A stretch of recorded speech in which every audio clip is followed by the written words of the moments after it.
Hi mga karag-karag! Welcome back to my vlog. Isang magandang gabi sa inyong lahat. Mula dito sa Lasak City, kadarating ko lang mga karag-karag galing Boracay. Nilangoy ko mula sa Bukana dito sa Lasak City, papuntang Boracay. Pagura ang figura ni Kuragan sa Timinopusaw Destruction Law. At ito na nga mga karag-karag ang mga latest kaganapan sa Miss Universe Philippines 2024 sa swimsuit challenge ng Aqua Boracay na kung saan.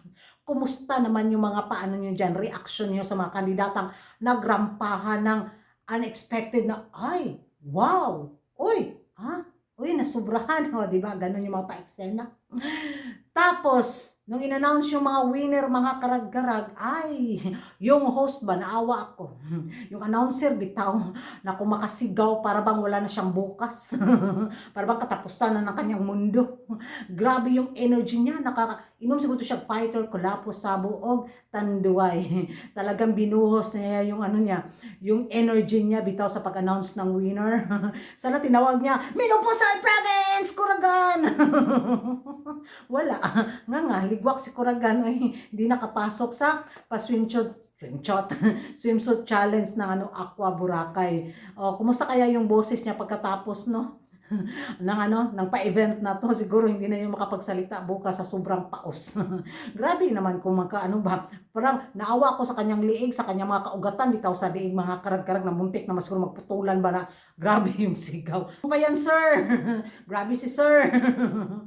So ito na nga mga karag-karag, at nung in-announce yung mga winner, bitaw, sabi ko, expected na to, napasok na talaga sa mga, listahan natin yung mga kandidatang, mga frontrunners, yung mga kandidatang maingay sa social media yung mga pangalan nila, di ba? So, parang, okay, pasok na. Tapos, so yung mga pahabol awards effect ng Aqua Boracay, ayun, pasok naman yung mga kandidatang nasa radar natin na makapasok, di ba? So, sa sariling opinion ko lang mga karag-karag, sa sariling kuro-kuro ko lang, sa sariling paniniwala ko lang, magkaiba-iba tayo ha. Sa round na to, sa pa-challenge ng Aqua Boracay Swimsuit Challenge ng Miss Universe Philippines 2024, andun na yung mga, mga frontrunner na magagaling, yung rampa, pero in fairness talaga, deserve ni Palawan ang makapasok. Nung makita ko rumampa si Palawan, ang flawless ng rampa niya mga karag-karag. Yung kamay niya hindi masyado bitaw, labyo bitaw kaayo. Oh, queenly kayo ang rampa ni bitaw ni Palawan, ang linis, pulido. So, sad ako nung hindi siya tinawag sa pa-awarding ceremony ng Aqua Boracay Swimsuit Challenge na kung saan, nanood ba kayo yung mga judges, no?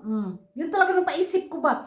Hindi ko alam kung yung mga, yung nasa table, bitaw nga na nakaputing table, o sila ba yung mga judges? Kasi kung sila yung mga judges, mga karag-karag, kasi kada bitaw sa kamera, nagchichismisan sila. Uy, ano ba?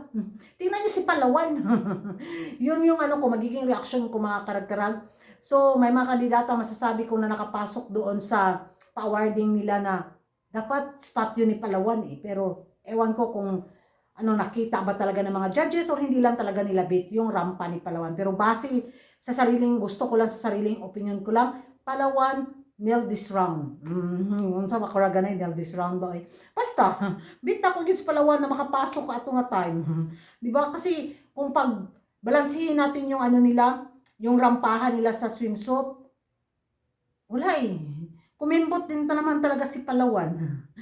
Yun na nga, wala na tayong mga gagawa kasi yun, may mga judges naman. At yan ay base lang sa mga sarili nating nakikita nung napanood natin yung live, yung mga kandidatang mas deserving talagang makapasok sa pa-swimsuit challenge na to. Magkaiba-iba kasi tayo ng taste, di ba? So, yun, yung gusto ng mga judges, yun yung mga kandidato nakapasok, yung mga hindi nakapasok, wala, ligwak sila.